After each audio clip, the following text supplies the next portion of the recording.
मेरा 40 साल पुराना मकान कैसे पकड़ जला दिया। दिल्ली दंगों की ये खौफनाक तस्वीरें किसी भी पत्थर दिल को पिघला सकती हैं। हिंदुस्तान में हिंदू लोग अपने घर में सेफ नहीं है तो कहाँ सेफ रहेंगे हम।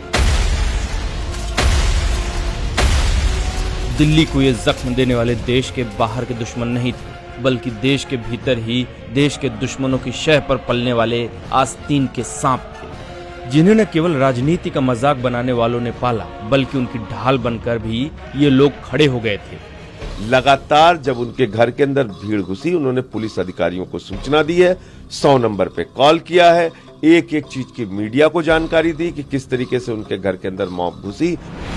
ऐसे देश के गद्दारों के कारनामों की सजा दिल्ली को भुगतनी पड़ी। अब इन देशद्रोहियों को लेकर दिल्ली पुलिस ने अपनी चार्जशीट में जो खुलासे किए, उसके बारे में दिल्ली ही नहीं देश को भी जानने की जरूरत है। दिल्ली दंगों का मास्टरमाइंड ताहिर हुसैन।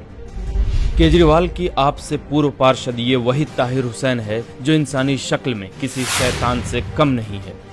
दिल्ली पुलिस की चार्जशीट के अनुसार दिल्ली को दहलाने वाले केजरीवाल के इस प्यादे ने 24-25 फरवरी को हुए दंगों की साजिश 1 महीने पहले से रचनी शुरू कर दी थी। दरअसल दिल्ली को बंधक बनाने वाले शाहीन बाग में 8 जनवरी को एक गुपचुप बैठक हुई। इसमें ताहिर के अलावा टुकड़े टुकड़े गैंग के सरगना Umar Khalid, United Against Hate का खालिद सैफी व PFI के लोग मौजूद थे। बैठक के बाद सबने मिलकर ताहिर हुसैन को 1 करोड़ 10 लाख रुपए दिए ताकि दंगे की आग को भड़काया जा सके, जिसको अंजाम देने में ताहिर ने कोई कसर नहीं छोड़ी।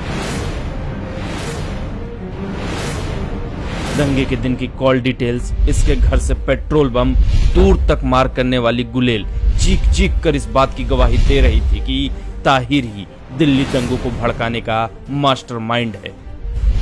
यहाँ ये जानना जरूरी है कि इस वहशी के उकसाने पर इसके 10 से अधिक गुर्गों ने IB अफसर अंकित शर्मा की चाकुओं से वार करके बड़ी बेरहमी से हत्या कर दी और उसके बाद उसके शव को बराबर के नाले में फेंक दिया था।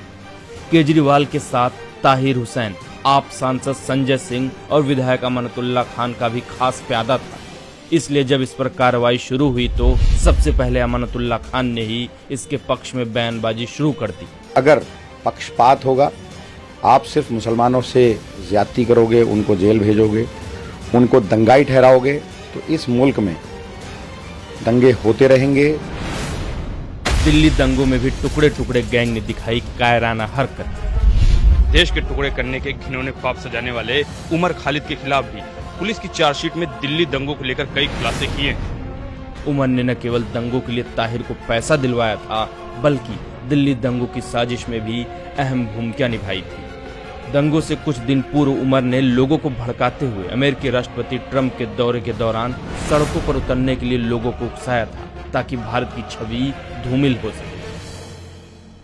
शर्जिल इमाम के भड़काऊ भाषण, इसमें कोई शक नहीं है कि देश के टुकड़े टुकड़े करने के बयान देने वाले शर्जिल इमाम की दिल्ली दंगों में अहम भूमिका थी। शर्जिल के भड़काऊ बयानों से दिल्ली के एक वर्ग को उकसाया गया ताकि दिल्ली दंगों में उनका प्रयोग किया जा सके। तो हमारी ये कोशिश रही है दिल्ली में कि हम एक ऐसी भीड़ को बना पाए जिसमें गैर मुस्लिम हमारे साथ नारे तकबीर लगाएं।